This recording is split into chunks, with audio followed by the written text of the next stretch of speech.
Today's welcome to my channel Vijayalakshmi. Today's lesson is నిల్వ చేసిన ధాన్యానికి ఎలుకలు కీటకాలు సూక్ష్మజీవుల వల్ల కలిగేటటువంటి నష్టం. అయితే మనకు సంవత్సరం పొడవునా ధాన్యం అనేటువంటిది పండదు. అది సంవత్సరంలో 2 సార్లు మాత్రమే పండుతుంది. ఆ పండినటువంటి ధాన్యాన్ని ఖచ్చితంగా ఎండబెట్టి నిల్వ చేయాలి. ఎందుకంటే సంవత్సరం మొత్తానికి మనకు రావాలి కదా తిండి, అందుకని. అయితే వాటికి నష్టం నిల్వ చేసినప్పుడు వాటికి కొన్ని కీటకాలు, పురుగులు, ఇవన్నీ నష్టం, సూక్ష్మజీవులు, కీటకాలు, మళ్ళీ ఎలుకలు, ఇవన్నీ నష్టం అనేటువంటిది కలగజేస్తాయి. అందులో కీటకాలు అంటే ఏంటి? ముక్క పురుగు, వడ్ల చిలుక, సీ పురుగు, ఇలాంటివి ఉంటాయి. ఇవి ఏం చేస్తాయంటే ధాన్యానికి నష్టం అనేటువంటిది కలగజేస్తాయి. మరి ఈ కీటకాలను నశింపజేయాలి అంటే ఏం చేయాలి? మాలాథియాన్ అనేటువంటి మందులు చల్లాలి, వాటి మీద పిచికారీ చేయాలి బస్తాల మీద. నెక్స్ట్ ఏం చేయాలి? అల్యూమినియం ఫాస్ఫైడ్తో పొగ వేయాలి. వాటిపైన ఏం చేయాలి? అల్యూమినియం ఫాస్ఫైడ్తో వాటిపైన పొగ అనేటువంటిది వేయాలి. నెక్స్ట్ ఇథిలిన్ డైబ్రోమైడ్ అనేటువంటి వాటితో కూడా గొట్టాలను ఈ ధాన్యం బస్తాలు ఉన్నటువంటి దగ్గర అమర్చాలి. ఇథిలిన్ డైబ్రోమైడ్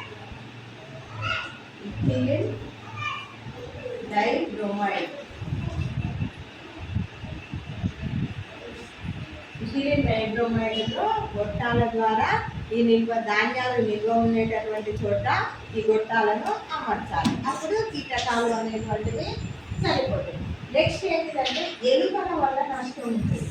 ఎలుకల వల్ల ధాన్యానికి 2.5% అనేటువంటిది నష్టము కలుగుతుంది.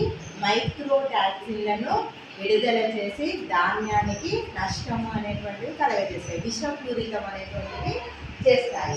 ఈ శిలీంధ్రాలను 2 రకాలుగా నష్టం అనేటువంటివి కలగజేస్తాయి. ఒకటి పంట పైన ఉన్నప్పుడు నష్టం కలగజేస్తాయి, మళ్ళీ నిల్వ ధాన్యాలకు కూడా నష్టం కలగజేస్తాయి. పంట పైన ఉన్నప్పుడు నష్టం చేసేటటువంటి శిలీంధ్రాలు ఏమిటి అంటే ఆల్టర్నేరియా, క్లాడోస్పోరియం, హెమిల్టోస్పోరియం, ఫ్యుజేరియం అనేటువంటివి.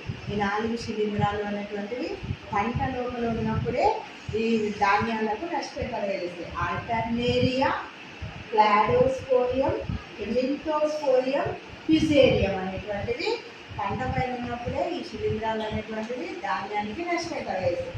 తర్వాత నిల్వ ఉన్నటువంటి ధాన్యానికి ఏం నష్టం కలగజేస్తాయి? ఆస్పర్జిల్లస్, పెన్సిలియం, రైజోపస్ అనేటువంటి శిలీంధ్రాలు నిల్వ ఉన్నటువంటి ధాన్యానికి నష్టము అనేటువంటివి కలగజేస్తాయి. తర్వాత బ్యాక్టీరియాలు కూడా ఈ తేమ ఎక్కువగా ఉన్నప్పుడు బ్యాక్టీరియాలు బాగా అభివృద్ధి చెందుతాయి. అవి కూడా ధాన్యాలకు నష్టము అనేటువంటివి కలగజేస్తాయి. అవేంటి? సూడోమోనాస్, సాల్మోనెల్లా అనేటువంటి బ్యాక్టీరియాలు.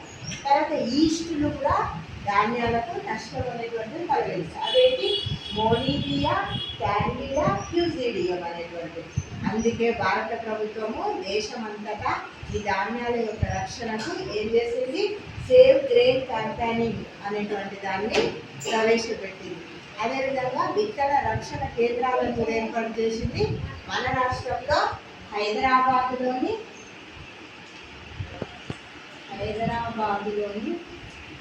రాజేంద్ర నగర్లో ఇది ఉన్నది. విత్తన కేంద్రం అనేది హైదరాబాద్లోని రాజేంద్ర నగర్లో ఉంది.